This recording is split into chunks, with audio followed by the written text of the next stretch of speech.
So good afternoon class. So by the way, I am teacher Jimboy, but you can call me teacher Jim. So I am your teacher this afternoon. Please stand. So Jerry, kindly lead the prayer. All together, let us pray in the name of the Father, the Son, and the Holy Spirit. Amen. Our Father, who art in heaven, hallowed be thy name. Thy kingdom come, thy will be done, on earth as it is in heaven. Give us this day our daily bread, and forgive us our trespasses, as we forgive for those who trespass against us.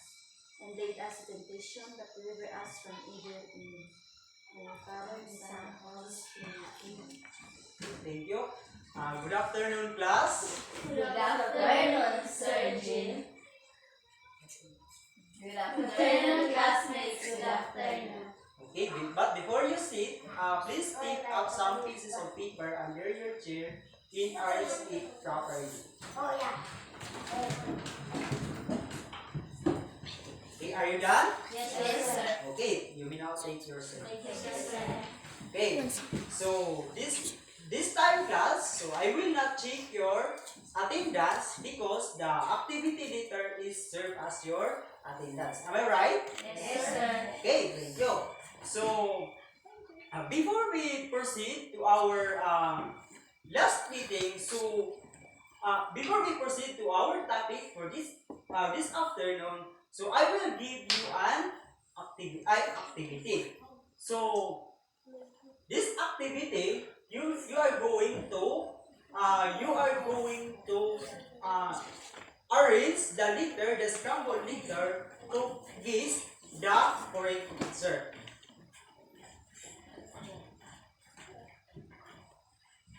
Now, so number one, they are a three jumbled letter here. So you are going to arrange it. So you will now take. I will give you 3 minutes to answer these questions. So you will now take. You will now start class.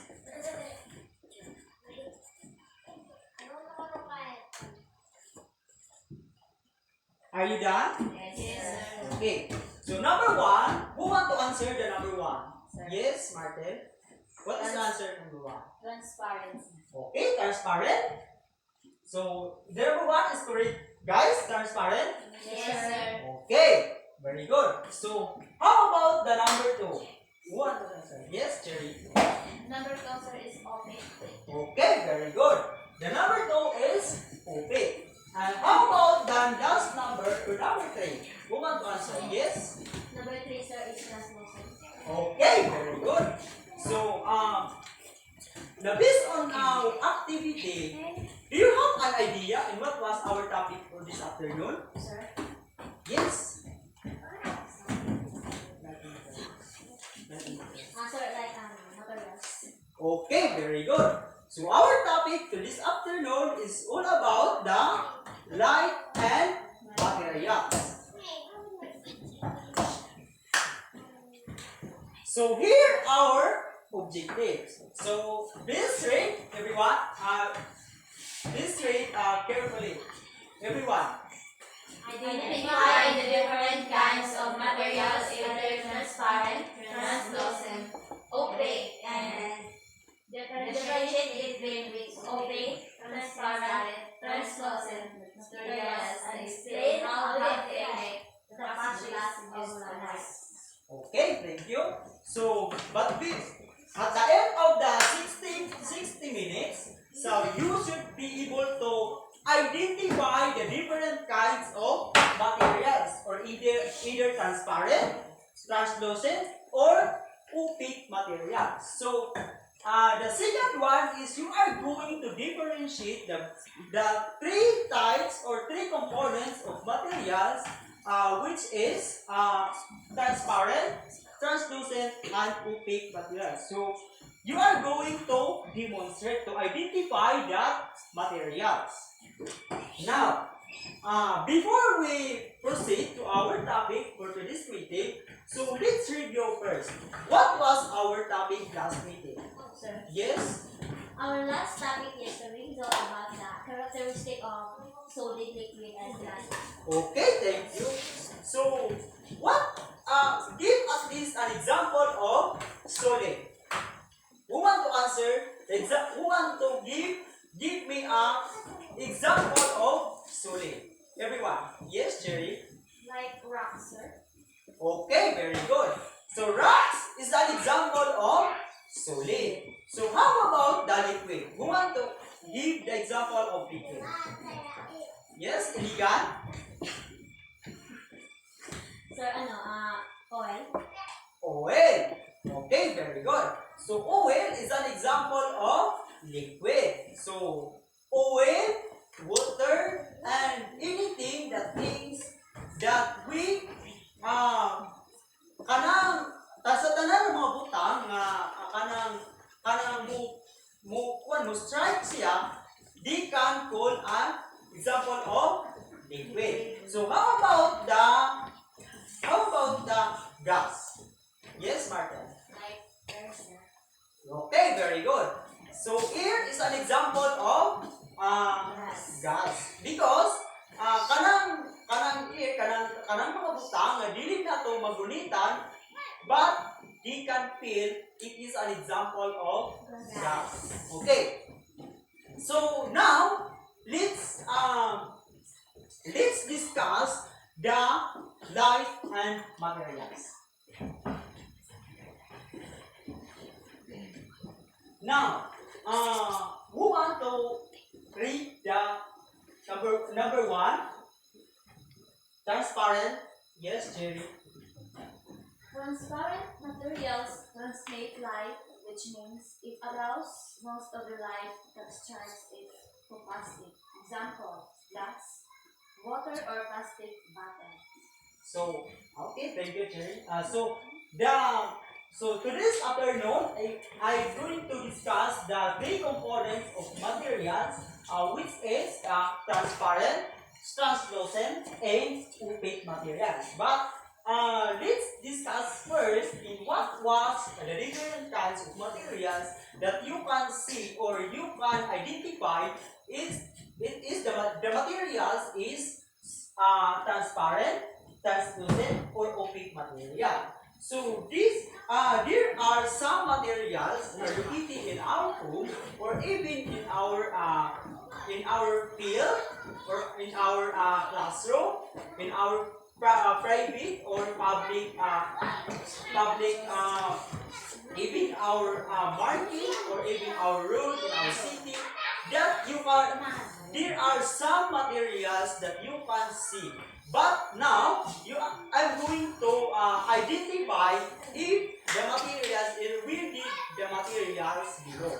So now, let's discuss first. The number one is transparent. The transparent materials, it is the materials, if you are going to try to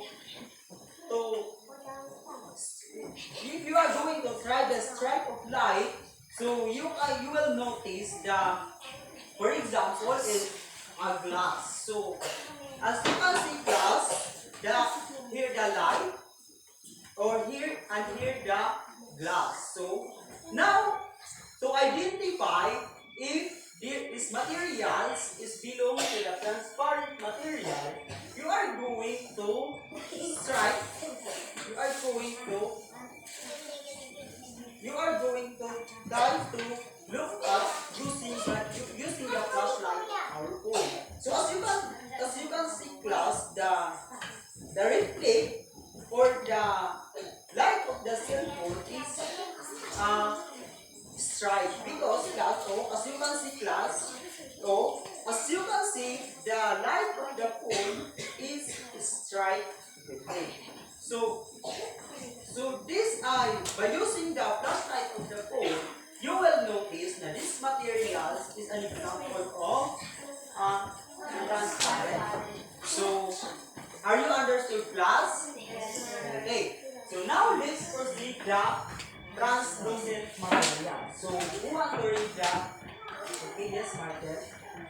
Translucent materials allow partial transmission of light through the light waves scattered in the interior of the translucent materials.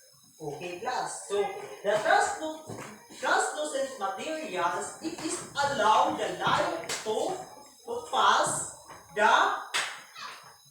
it on the back. So as you can see, class, the example of these materials is like cellophane or even plastic, any kinds of plastic. As you can see, class, if you try to strike by using the flashlight or any kinds of flashlight or even your phone, the reflection or the light of your phone or the flashlight is strike. So it means that that materials is an example of translucent. So now let's discuss the opaque materials. So who want to read the opaque materials? Yes, sir. Opaque materials either absorb or reflect all of the light strength. Okay, very good.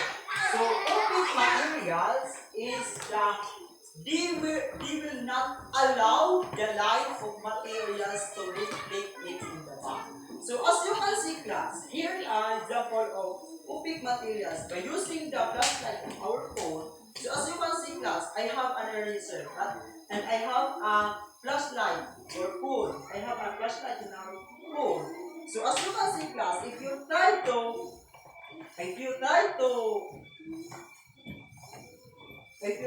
strike this eraser, as you can see, class, you will notice the reflection or the light of our phone is not allowed to. Okay, so by using our flashlight in our phone, you will notice that this materials is an example of opaque materials. Are you understood, class? Yes. Okay. So now, here are some example of not only the eraser that we are going to. It's an example of opaque materials, but also the wood, stone, or the ceramic. Now, what is the ceramic? The ceramic is so if you notice, class, if you can see in a city, the hollow blocks or the stone that you are going to build the house is they are considered as a ceramic. So and also, class, another example of the translucent is sunglasses. So as you can see, class, they have two types of sunglasses, which is eyeglasses and sunglasses. If you can see, if you heard sunglasses, the the the stain or the stain in the sunglasses is a colored black. So if you heard eyeglasses, the stain in the mirror or the stain in the eyeglasses is colored white. So as you can see, class, the sunglasses is allow the light to strike it on the back, but the light is strike or in other places. So other example of translucent material is an plastic. So as you can see, class, the plastic. So as you can see, the plastic is there are many different kinds of plastic or different color of the plastic. So they have a color black, white, red, and etc. So they have a different color in a plastic. So are you understood, class? Now, to identify if you understood in our topic, so I have an activity.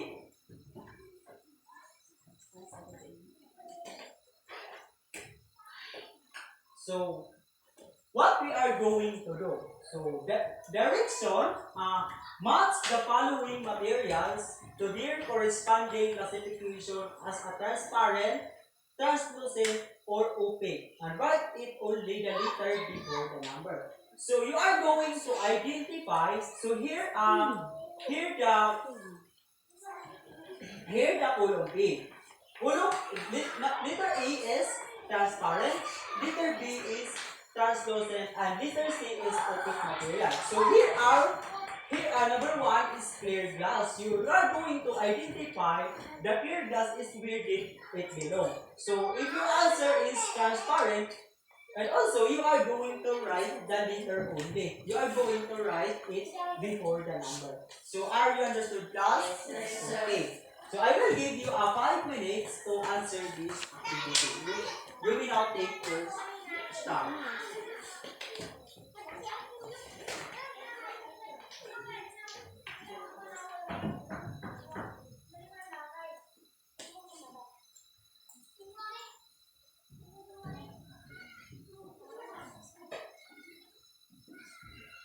Are you done, class? Yes, sir. Okay. So let's check if you are correct. So who want to answer the number 1? Clear glass. Yes, Martin. What is the answer of number 1? These are translucent. Okay, very good. The clear glass is a translucent because the light of our phone is allowed to pass the clear glass, but they can strike it on the other places.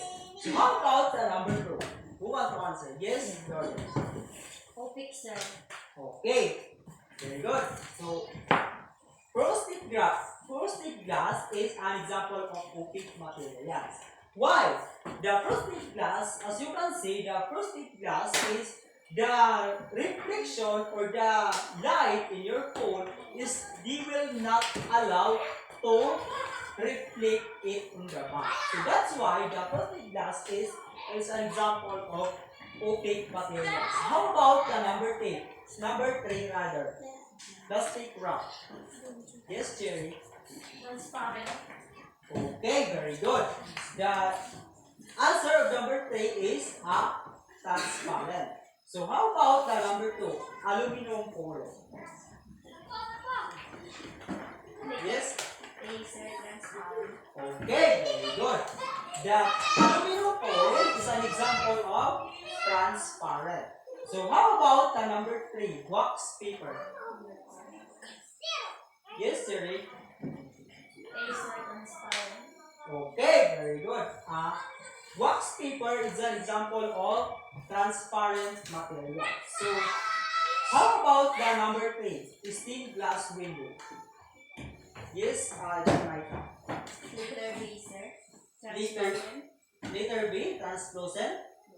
Okay, very good. So, as you can see, class, the stained glass window is there are many different kinds of stained glass window, but you are going to identify.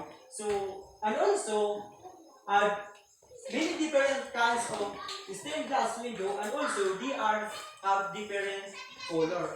So, if the stained glass window is colored white, you will notice transparent because the white glasses is allow the light to strike it on the back. So as you can see, if the color of the stained glass window is color black, is an example of translucent because the as you can see the color black of glasses is you are going to allow also the reflection of the light, but they can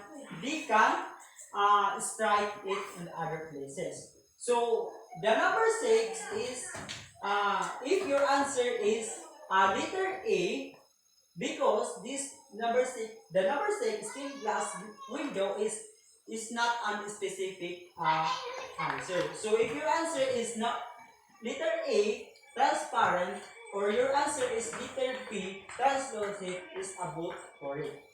So are you understood, class? Okay. So let's proceed to number 7. Bricks. Okay, yes or yes? Ano, sir? Okay. Okay, very good. So as you can see, class, the bricks is an example of bricks. So I see to you earlier. So, number 8, water. What answer? Yes, Cherry. B. Translucent. Okay, very good.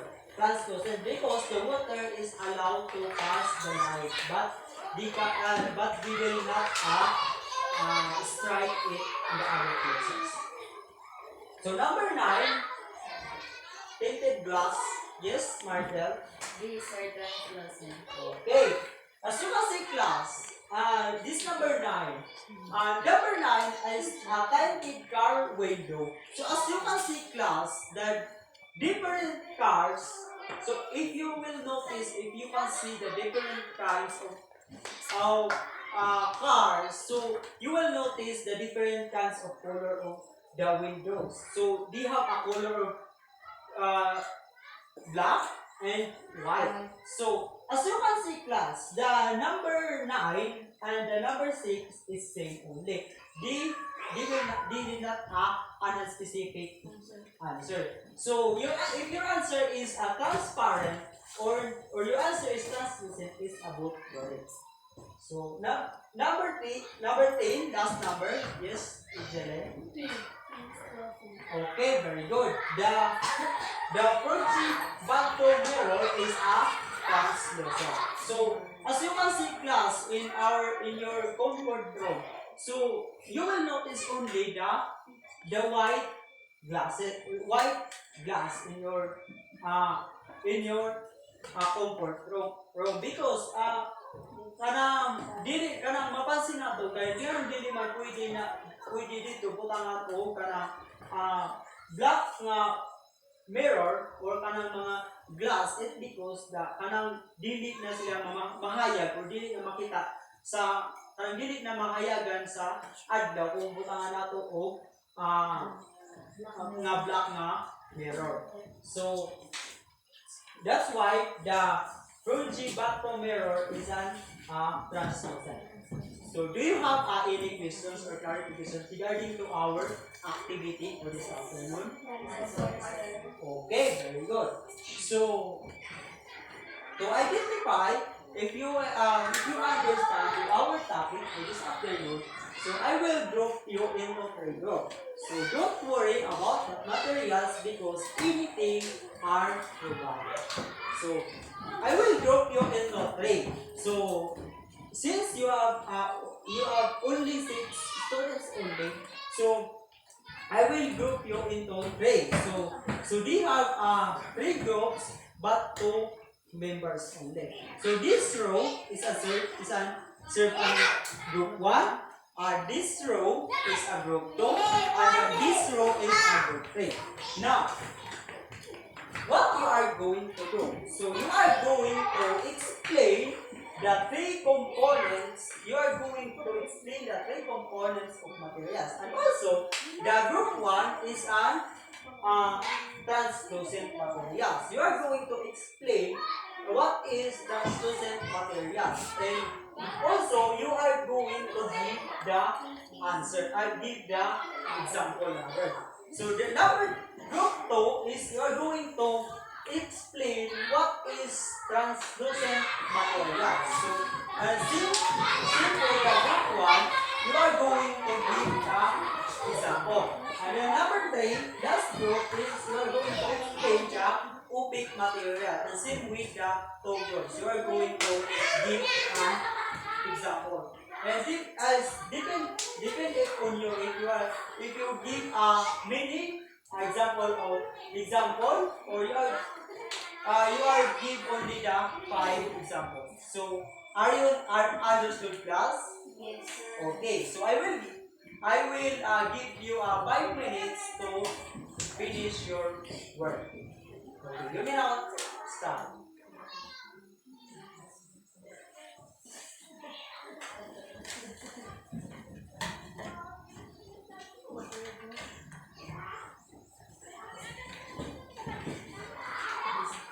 Ngunit kami sa ka-materials or isa ka-object contest, gamit ka flashlight sa cellphone. If kanang flashlight sa cellphone, sir, if mo sa ka-object, kanang mo reflect siya, pero kanang katag na good, sir, din na siya mabuo. Example is plastic bottle. Okay, thank you. So give a 3 claps for the group 1. Okay, so how about the group 2? Who want to present? Okay, yes? Okay, good afternoon, sir. Good afternoon, classmates. And my topic today is all about the translucent materials. First is, if you use CP to light the best example is water. If you use CP to light the water, they cannot stray. That's what we call translucent materials. Okay, thank you. So give a 3 claps for the group 2. 1, 2, 3. So plus transparent materials is allow the light but they cannot strike. So how about the number 3? Who is the representative? Yes, Jerry. Once again, good afternoon, sir. Good afternoon, classmates. Now I am going to discuss the opaque materials. When we say opaque materials, like for example, we are going to use the cell phone to light the something object. They cannot reflect. Like for example, this one. So I am going to use the cell phone light to then this object eraser. So if I am going to light the eraser, as we can see, they cannot reflect at the back. That is what we call opaque materials. Thank you. Okay, very good. So now give a 3 claps for the group 2. Okay, thank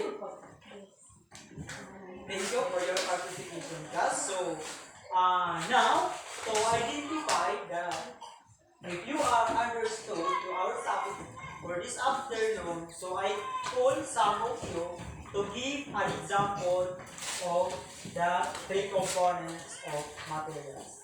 How about the transparent materials? What is the example of transparent materials? Anyone? Yes, Jerry? Glass. Okay, very good. So glass is an example of transparent materials. How about the translucent materials? Who want to answer? Yes, Martin. Sunglasses. Okay, very good. Sunglasses. How about the last one is opaque materials? Yes? Example, sir, is wood. Okay, very good. So wood is an example of opaque materials. So even our books and other things that the light we cannot reflect is on the top is an example of opaque materials. So do you have any questions before we proceed? Before we stick to the next activities, do you have any questions? Okay, since you don't have any questions, please keep your assignment notebook and copy this.